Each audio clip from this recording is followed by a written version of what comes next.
Trump also had one of his triumphant signing ceremonies where he sits at a desk and signs papers like a big shot. This time he busted out the big presidential Sharpie for an executive order raising awareness of mental health.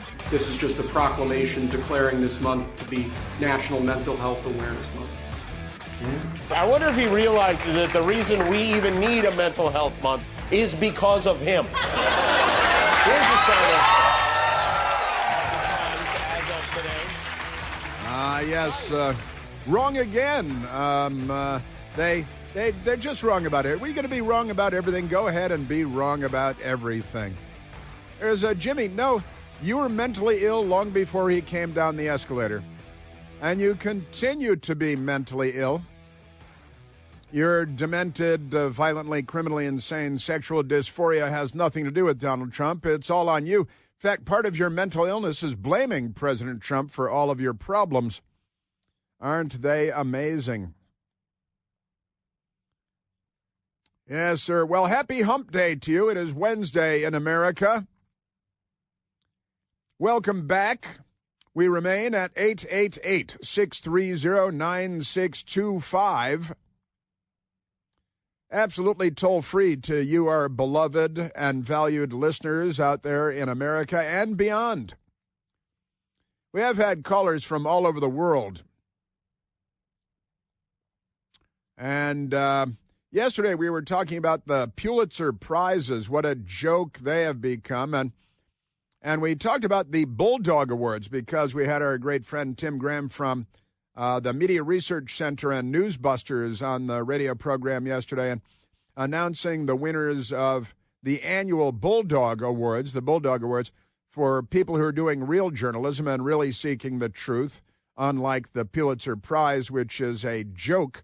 In fact, did you see that the Pulitzer Prize committee, they did not give the award for photography to the Associated Press photographer that got the photograph, the iconic, famous, epic, historic photograph of President Trump after he was shot through the ear in Butler, Pennsylvania by a Democrat suicide attacker.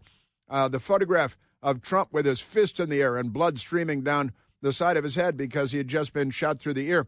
And the American flag, the giant American flag behind him. And everybody knows the photograph. It is literally iconic. I mean, it was compared to the raising of the flag on Iwo Jima, Mount Suribachi, and other iconic photographs. And the Pulitzer Committee did not give the Pulitzer Prize to the photographer who shot definitely the most famous photograph of the year by far. And he was denied the honor that he was due. Everybody knows that, they're crooked. The Pulitzer Prizes they go to left-wing work.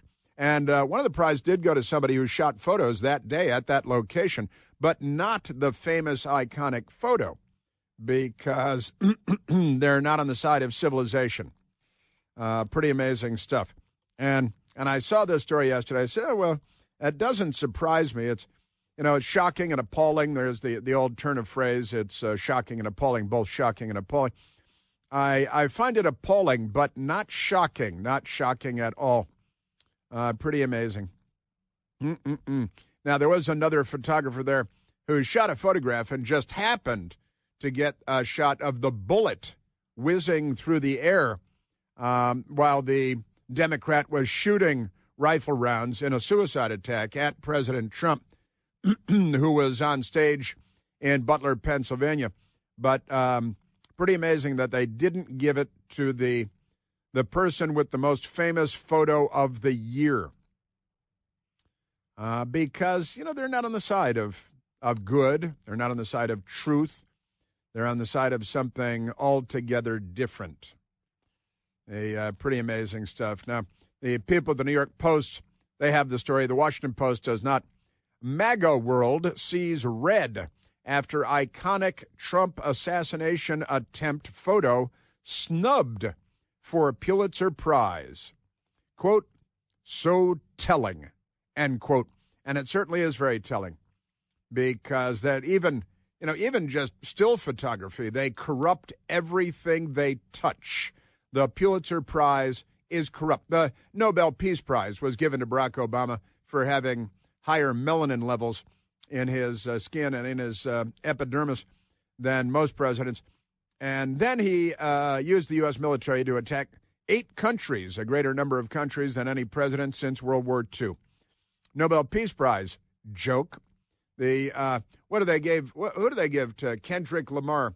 They gave him a Pulitzer Prize, and it's not from music. And the Kendrick Lamar music that they gave him the Pulitzer Prize for, because they wanted to show they were hipsters or something, the music we can't even play on the radio. I'm willing to die for this. I take your life for this.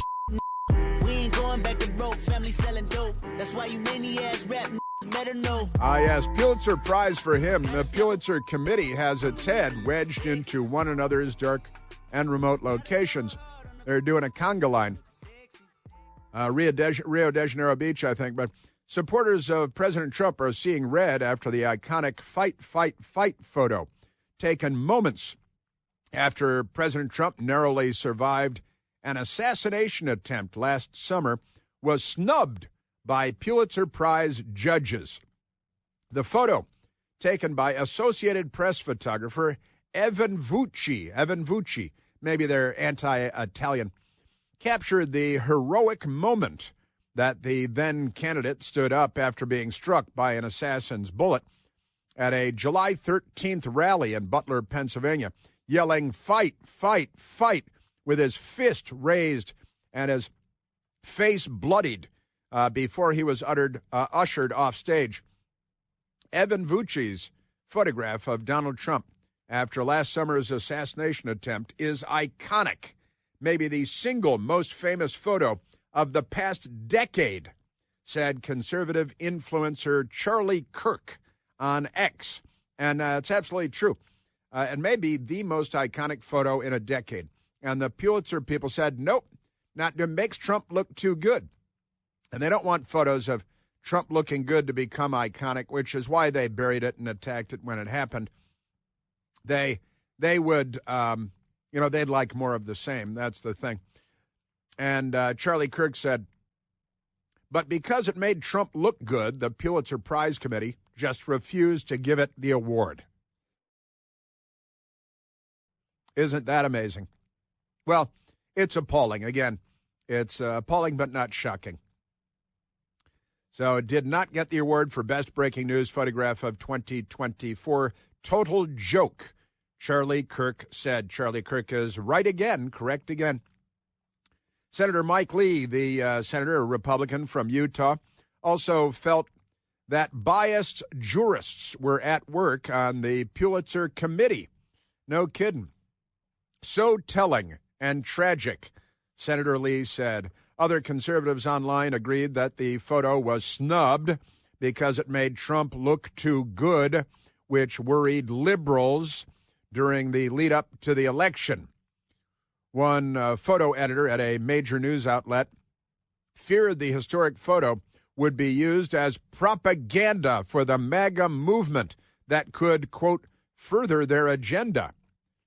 I got to tell you, these people are vile, violent criminals. Are they all criminals?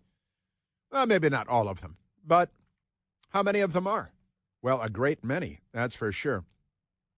The anonymous editor who said that claimed that it was dangerous for media organizations to keep sharing the photo despite how good they are, the left-wingers at Axios reported.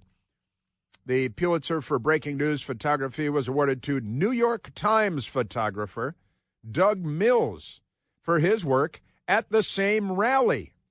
But he didn't get the iconic picture. They just gave it to him because he's not the guy that got the iconic picture that makes Trump look too heroic for the left, who had just shot him. But never mind that. Doug Mills has been around as a news photographer forever and ever. I met Doug Mills a few times, but not for a long time. Mills won the honor for snaps that captured the split second that a bullet fired by Thomas Crooks, who shot Donald Trump, whizzed by the head of Donald Trump as he spoke at the podium. And it's a cool photograph because he captured the bullet flying by because he's got a very high-speed shutter, a digital shutter, very high speed. So just happened to be down shooting with a wide-angle lens below the president when he was speaking. There was a huge flag waving right above his head, and I just happened to be taking pictures at the same time, Doug Mills told Fox News, and that's absolutely correct. Days after the assassination attempt on Trump, Doug Mills isn't being dishonest, and it's a good photograph, but the Pulitzer Prize Committee is corrupt. You know why it's corrupt?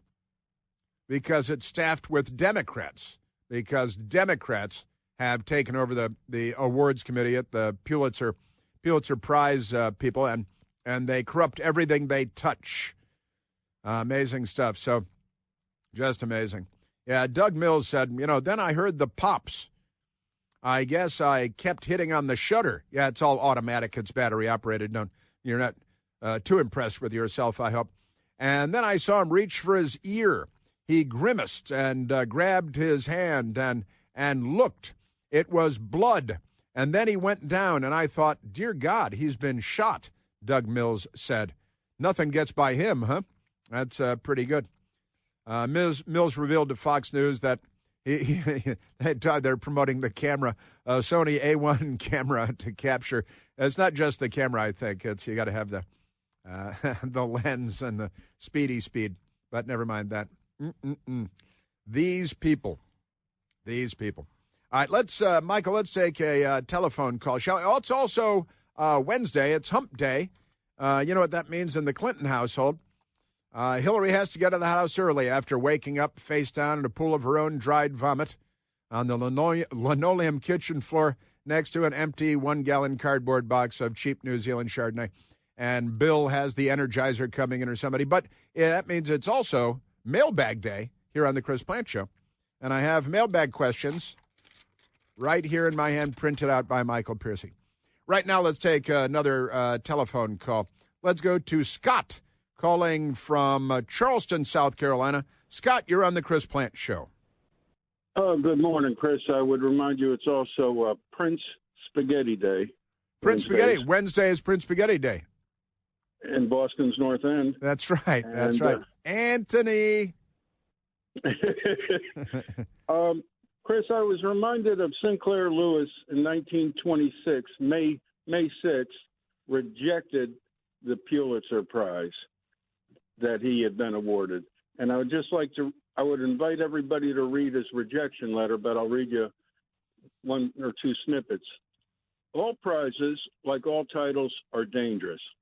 The seekers for prizes tend to labor not for inherent excellence, but for alien rewards. They tend to write this or timorously to avoid writing that in order to tickle the prejudices of a haphazard committee. And there's a lot of good stuff in there in this letter of rejection of his Pulitzer Prize. That's worth reading. Well, he was a talented writer, so naturally when he rejects the Pulitzer Prize, he's going to write a nice piece about declining the Main Street burglary, right? Yes. Yeah, he wrote, and they wanted to give him the Pulitzer Prize, and he wasn't impressed, I've got to say. And back then it was probably not even just a lucite block. Correct. Correct.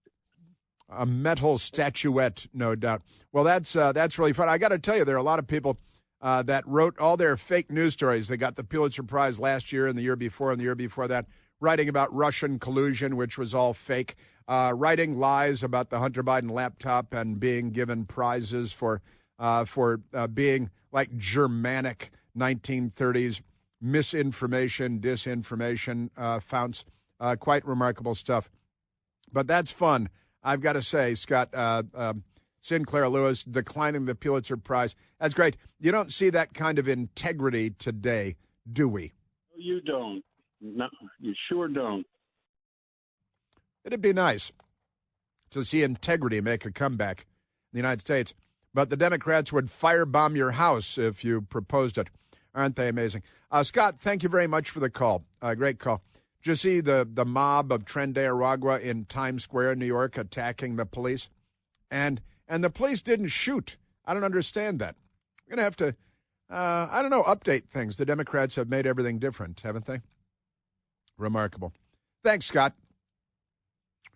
You know that as Mother's Day approaches, I want to highlight an organization for you that cares very deeply about and for mothers, and that is Preborn. Preborn has a network of clinics across the country. The clinics offer love and life and support to pregnant mothers who are feeling pressure to make the ultimate choice. Democrats like to call it choice.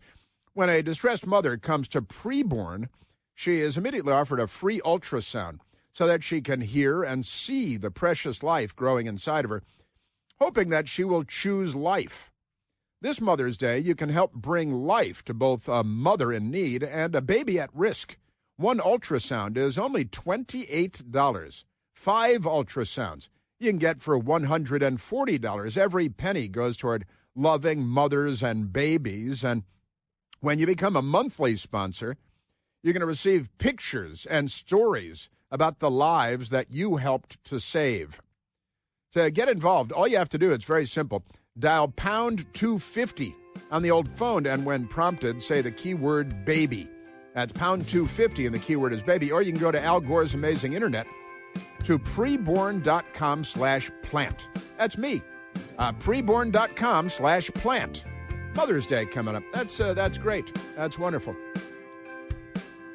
Ba-ba-da-ba-da-ba-da. All right, I've got President Trump coming up for you today. I've got the mailbag today. Mailbag queries right here. Queries are very much like questions, but the word is more fun. Chris here with a list of things that none of us should trust. The Washington Post, the New York Times, anything on CNN. Here's a list of things that I do trust. The Washington Times. Support real journalism for just $1 a week at WashingtonTimes.com/Chris. The Pulitzer Committee also gave the Pulitzer Prize to a Washington Post woman, former Washington Post woman, Ann Telnaeus, who does political cartoons, anti-Trump cartoons. And she did an anti-Trump, anti-Elon Musk cartoon that's not a very good cartoon, where the big money people are bringing money to Donald Trump. And Donald Trump is like a giant North Korean leader on a pedestal. And there's Mickey Mouse is dead at the foot. Ann Telnaeus was told, well, we're not going to publish this cartoon. And Jeff Bezos, the owner, centibillionaire owner of the Washington Post, said, we're not going to publish this cartoon. So she resigned in a huff. In a huff, I tell you.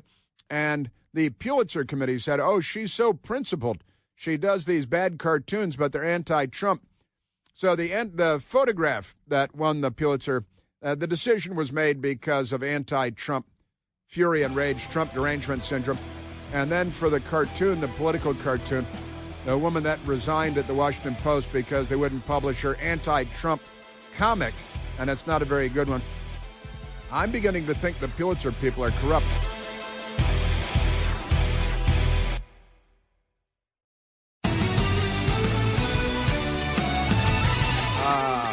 We've got so many big stories, and it's all because of the crazy Democrats. There's an amazing story today out of Steve Scalise, Congressman Steve Scalise, and the great people, Jim Jordan's committee. Wonderful stuff, and Steve Scalise is having it's kind of fascinating, really, in its own way, that Steve Scalise slams FBI. Remember the FBI? For mishandling of the 2017 shooting. We bring this up with some regularity. The James Hodgkinson, who shot Congressman Steve Scalise in 2017 on a baseball field in Virginia, while a trainload of Republican members of Congress were practicing for the annual baseball game, the congressional baseball game, Republicans versus Democrats, normally played at Nationals Park, where the Washington Nationals play. And this is the actual audio of the James Hodgkins, a Democrat Party campaign volunteer, a Bernie Sanders campaign volunteer, who showed up at the baseball field and asked, hey, are these Republicans or Democrats? And it was explained to him, these are the Republicans. It's the Republican baseball team practicing for the annual congressional baseball game. And he went and got his Chinese communist rifle and came back and started shooting the place up. And he shot and nearly killed Congressman Steve Scalise. He was then gunned down by the police detail that was there because Steve Scalise at the time was a member of the leadership, still is, of the Republican Party. Therefore, he had a U.S. Capitol Police protective detail with him. There were also Virginia, I think, Alexandria police there. And this Democrat campaign volunteer, James Earl Ray was a Democrat campaign volunteer, too, when he shot and killed Martin Luther King. But that's not part of the official record because the Democrats have cleansed their own record of themselves and their own behavior. But James Hodgkinson was then gunned down by police and killed. It was a suicide attack, but he was there to massacre every Republican on the baseball field. Kind of amazing, I've got to say. And the story is now out, and Steve Scalise putting out a statement as well. He said in a statement from Steve Scalise's office, last night, House Majority Leader Steve Scalise joined Fox News' Sean Hannity alongside Chairman Jim Jordan, the Ohio Republican, to discuss the new report revealing the FBI's gross mishandling of the 2017 shooting that almost took his life. The FBI report falsely labeled the shooter's clear political motivation as, quote, suicide by cop. It was not suicide by cop. Suicide by cop is a term or a turn of phrase that is used in very particular, specific circumstances where someone who is suicidal and wants to die creates an incident, sometimes calling the police on themselves, and then they come out with a gun or, looking menacing, attacking with a knife or something, attack the police. That's when Joe Biden says, if somebody's unarmed and attacking you with a knife, because Joe Biden doesn't know what these words mean. But the FBI came in and said, oh, that's not a political terrorist attack. It's not an attempted mass political assassination, which is exactly what it was. But the FBI decided to label it suicide by cop, right? Leader Scalise highlighted David Bailey and Crystal Griner, the two brave police officers who were shot during the shootout with the Democrat Party campaign volunteer. And Steve Scalise also commended FBI Director Kash Patel the brand new FBI Director, for his transparency in turning over the previously withheld documents. Why would these documents be previously withheld? Just amazing. That, that exposed the FBI's lies. Pretty amazing stuff. And I got to say, Steve Scalise and Jim Jordan were on with Sean Hannity on his television program on the Fox News Channel. And look, the people at the New York Post have the story. The people at the Washington Post do not. It's not in the Washington Post. It's not a newspaper. It's propaganda for the Democrat Party. But the New York Post headline, FBI, quote, butchered, end quote, 2017 congressional baseball shooting probe downplaying anti-GOP motives of gunmen, blistering report concludes.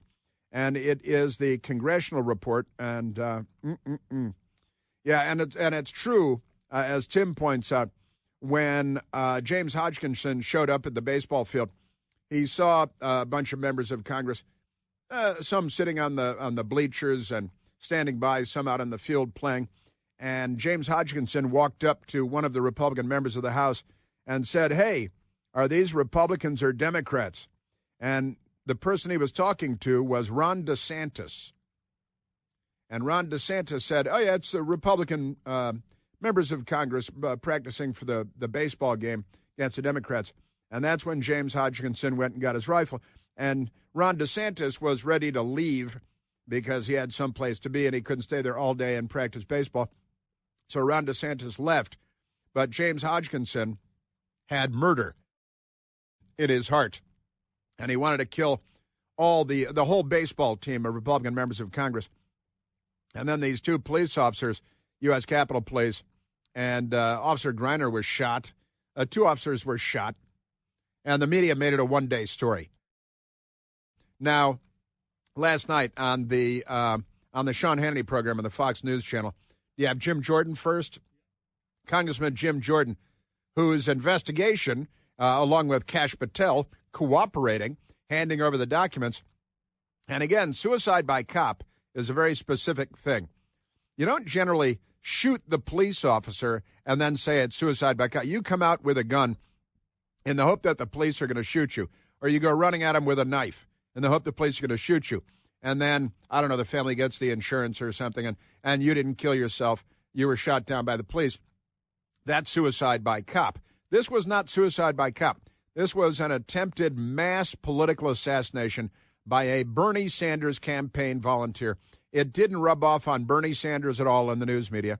And nobody ever asked him about it. Nobody asks him about it. If you're a Republican and this is your campaign volunteer, your political career is over if you're Bernie Sanders, because every reporter is going to ask you every time they see you about James Hodgkinson and the attempted mass political assassination. It was Jim Jordan's committee in the House of Representatives that discovered that the FBI, train wreck that it is, the FBI came up with this fake narrative cleansing the Democrat Party of their guilt, of their complicity in this attempted mass political assassination. Jim Jordan. The guy who shoots Steve has a piece of paper in his pocket, a hit list with the names and descriptions of 6 other members of Congress.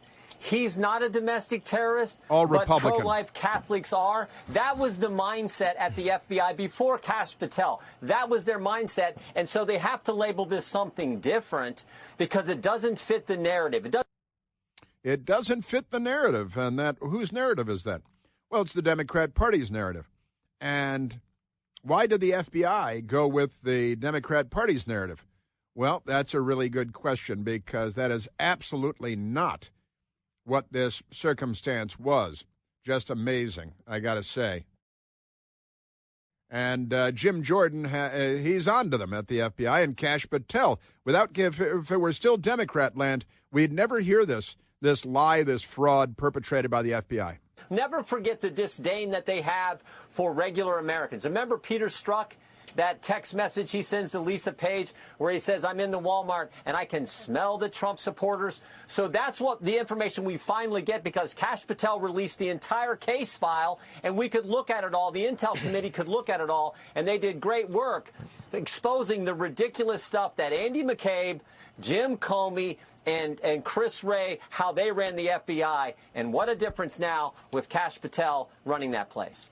What a difference with Kash Patel running that place. And they're naturally attacking Kash Patel, who is we played it yesterday, MSDNC and their corrupt former FBI guy, who goes on MSNBC and says outrageous and false things and he's saying that Kash Patel spends all his time out at nightclubs and he never goes to the meetings on the 7th floor at the FBI. And then fake news, MS-13, NBC had to come on and retract and apologize, which they did in about 6 words, and then they went to commercial break because they don't really apologize. But Congressman Steve Scalise was shot by Bernie Sanders campaign volunteer, James Hodgkinson, and he just found out that the FBI falsely labeled it as a suicide by cop. So the FBI butchered the 2017 congressional baseball shooting probe, downplaying anti-GOP motives of gunmen. Blistering report concludes. So the FBI botched the investigation. I don't know if that's technically botching. They corrupted it. Botching implies it was accidental. Its investigation into the 2017 congressional baseball shooting, downplaying the gunman's anti-GOP motives, despite having handwritten evidence, a blistering House report found. The House Judiciary Committee, Intelligence Committee, and Intelligence Subcommittee on Oversight and Investigation released the scathing unclassified report on its findings on Tuesday, that's yesterday, after combing through roughly 3,000 case file documents. It was given last month on the attack that wounded 6 people, including the current House Majority Leader Steve Scalise, and led to the death of the gunman, James T. Hodgkinson, a Democrat, Bernie Sanders campaign volunteer. Steve Scalise was also on with Sean Hannity last night. When the FBI initially pulled those of us from the baseball shooting into a hearing after we got out of the hospital, they called it suicide by cop. And we were so offended, we walked out of the hearing. We said, how can you call that suicide by cop when he tried to kill the 2 cops that were with me that day? David Bailey and Crystal Griner were both shot during the shootout, and the shooter tried to kill all of us that day, and it was politically motivated, and yet in their report, they said it wasn't politically motivated, and in fact, they withheld facts that the shooter had on his person that showed that he had political motivations to then say falsely that it wasn't politically motivated. You know, this begs the question, why was the FBI trying to mislead back in 2017? Yeah, why was the FBI was misleading on everything back in 2017. The FBI had the Hunter Biden laptop hard drive, and they knew that all the reporting the New York Post was putting out was true and accurate because they had the same hard drive. They knew that Joe Biden was big guy. They knew that Hunter Biden was, getting $1 million a year for a no-show job in Ukraine with Burisma, the gas company. The FBI has been thoroughly corrupted at the highest levels for years now by Democrats, and honestly, that you can call them the permanent bureaucracy, the deep state. You can call them what you want. The one-word description is Democrats. Congressman Steve Scalise just discovering now that the FBI had labeled this suicide by cop, which it clearly and obviously was not. The FBI should perhaps be disbanded, and maybe we should start over again with a different investigative body. I applaud Kash Patel for getting the facts out and getting the record corrected, but the FBI in 2017 falsely put out information. Look, Jim Jordan's name was on that shooter's hit list, too. And he had very dire intentions to kill Republicans. That's what he said he wanted to do. It wasn't suicide by cop, and yet the report by the FBI initially tried to claim it was. Well, and not initially. That's the final report. That's what they did. Isn't that amazing? Same FBI who told us, honestly, and this is absolutely true. This is the same FBI that can't tell us who planted the pipe bomb January 6, 2021, who can't tell us who leaked the Dobbs opinion from the Supreme Court that led to the assassin showing up at Brett Kavanaugh's house and another Democrat armed with gun and ammo and kidnapping tools and burglary tools who had plotted to murder 3 members of the U.S. Supreme Court. And the FBI, I got to tell you that, who leaked the Dobbs decision from the Supreme Court? I could find out in an afternoon if you gave me access to the text messages of Sonia Sotomayor's clerks. That's as far as you'd have to go. Amazing stuff. Our Democrat Party, our FBI, our federal government. The left is here. These are not liberals. This is the left. I've also got an update coming out of the Vatican for you coming up shortly. Hey, if you've had enough of big wireless and the runaround they give you, it's time to switch to Consumer Cellular. You're going to get the same fast, reliable, nationwide coverage as big wireless, but without the big wireless prices, for one thing, and without the mega corporation shenanigans, I tell you, shenanigans, where they force you into an unlimited data plan that you probably don't even need. Now, Consumer Cellular isn't a prepaid option. You pick a plan, and you know exactly what your bill's going to be every month. I got my phone from Consumer Cellular. Glad an amazing phone with a much better camera and wonderful. Hooked it up right away. Took no time at all.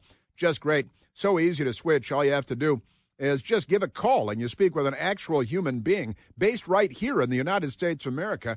They make switching your plan fast, and they make it easy.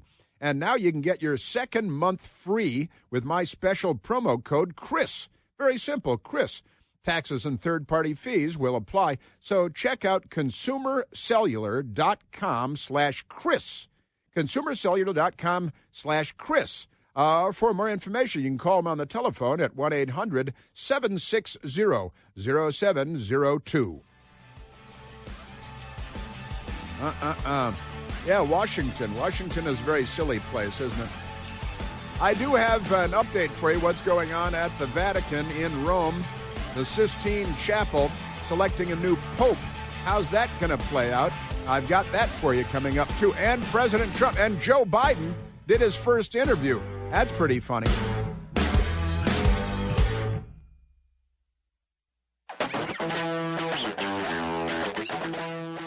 All right, we can go to the telephones. Yeah, suicide by police. So I guess they're not very good at police work at the FBI. They can't figure stuff out. I wonder if they know who shot Kennedy. We should give them an ask, see if they got that one figured out. Let's go to the telephones, Michael. Let's go to Scott, calling from the great state of Kansas. Scott, you're on the Chris Plant Show. Hi, Chris. Thank you for taking my call. No more stupid Jeetified jokes. They sounded a lot funnier in my head. I was just curious. Well, and real quick, you need more Looney Tunes references because, you know, the Democrats are Marvin the Martian. They're very angry. But I was curious. I love all this information coming out. Where's the punishment? And I told Jasmine, I said, you know, going back to Anthony Fauci and Comey and all these people, you know, where's the punishment?